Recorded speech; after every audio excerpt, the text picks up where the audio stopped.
dias, Chile. Today is September 18th, and we all know what that means.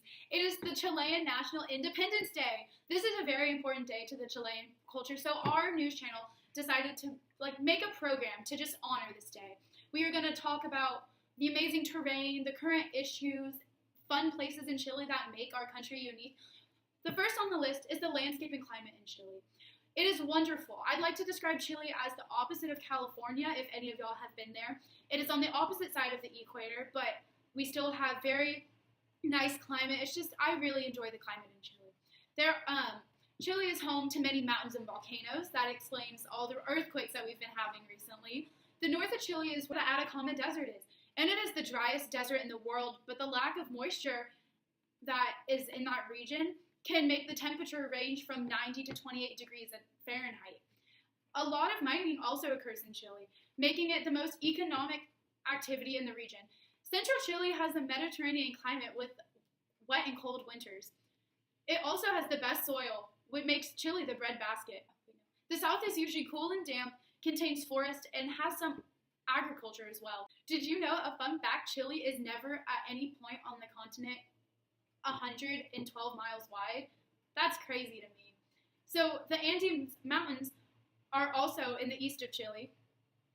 In the south, human environmental actions is seen raising freshwater fish such as salmon. Mining is an activity in the north. Agriculture is very popular in the central region, just to summarize that all up for you.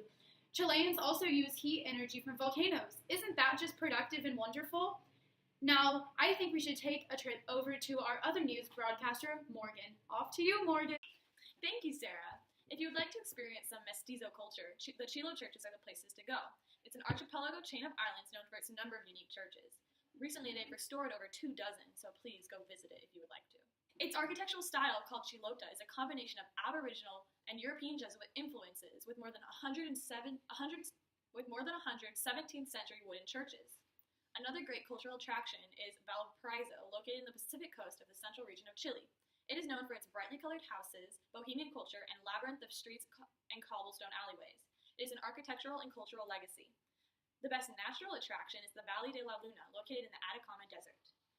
Centuries of winds and floods of the sand and stone of the region created a surface that mimics the surface of the moon, therefore giving the region its name, which translates to Valley of the Moon. Chile also has some other cool things, including the wondrous Easter Island, 2,300 miles off of the Chilean coast in the Chilean Polynesia, lies one of the most isolated places filled with over 1,000 monumental moai statues built by the Rapa Nui people. The statues average about 13 feet tall and 14 tons. It's really heavy.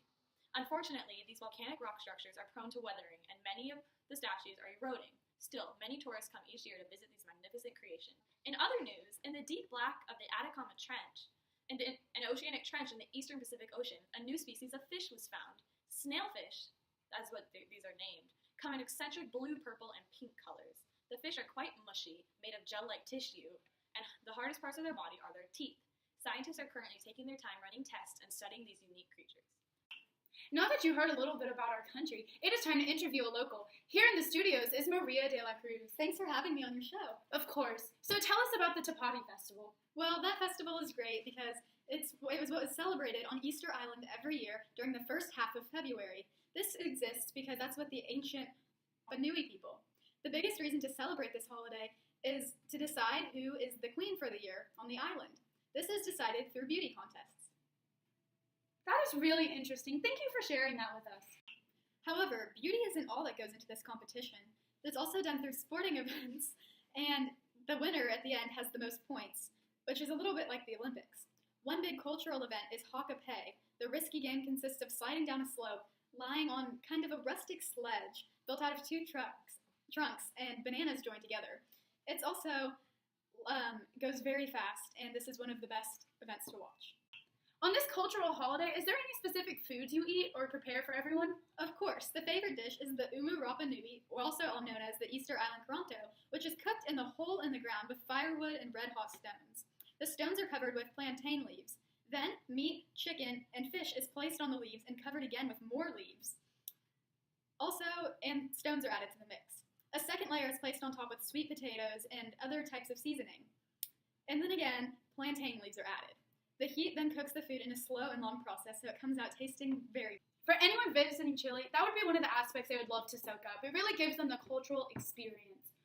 But also, another cultural experience is respecting the people there. Are there any special taboos in Chile that one needs to know when traveling? Yes, of course there are certain taboos in the country. First, and probably the most important, is to never compare Chile with Argentina.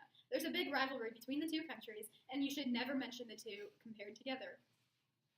I wouldn't see if I was traveling in Chile. I would never have known that. Another taboo is that when you're introducing someone, with a greeting or anything like that you should shake hands. Of course, a casual greeting in Chile would be a hug and a kiss, but a firm handshake shows a sign of respect. Another taboo that also deals with respect is to always bring a gift to someone's house when they are hosting you over at their house, or if you have been invited over. This shows that you are thankful for being invited in.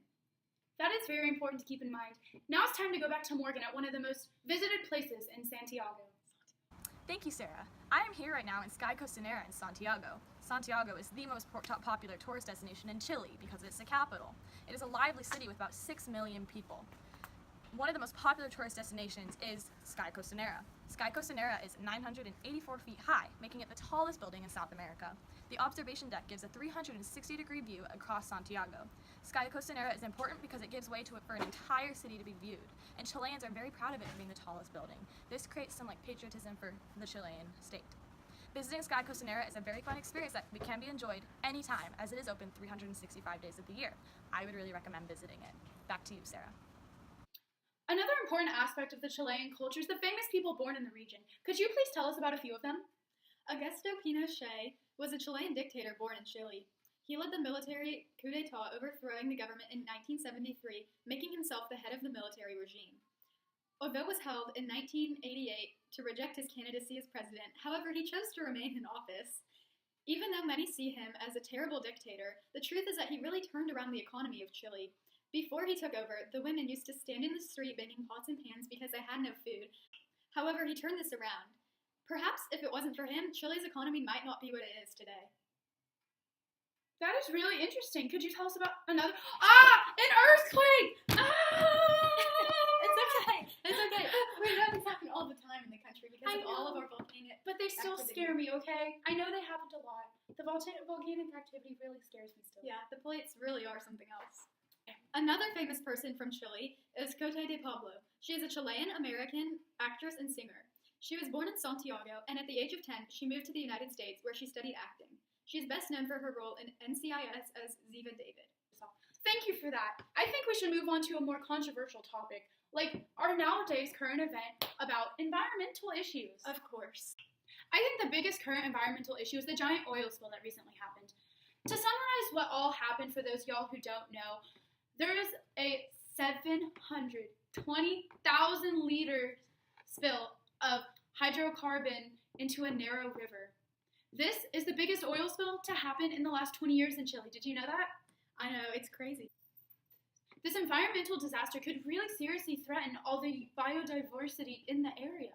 The company has been cleaning it up, and they have gotten about 60% done. It's been a good effort. Yeah, but it's still not enough. The government also would threaten to sue the company if they don't clean it all up, because if it stays on the path it is going to, it's going to reach the Pacific Ocean. That would be devastating to all of the wildlife in the ocean there. It could really hurt all the marine life that is unique to Chile. It's just crazy. Maria, do you have any suggestions on how we can prevent these oil spills from happening? I would really love to hear your input on this. Yes, of course. I think the first step is for the government to regulate how they manage the oil spills so that this couldn't happen again. Could they send people in to go check every month to make sure everything's working, or just explain for everyone, please? That would be a great idea. I think something else the government could do is that once these events or mistakes do occur, they could make sure all of the wildlife was safe. That should be the first thing to do. They could take the company's profit they made that year and put it directly towards fixing the environment they ruined. That would be wonderful. That would be something else. That would just be perfect. Yeah, we really need to clean up our beautiful country. We do. Before this broadcast comes to an end, we would like to show you all some data of the Chile versus the United States to show how we have improved and grown throughout the years.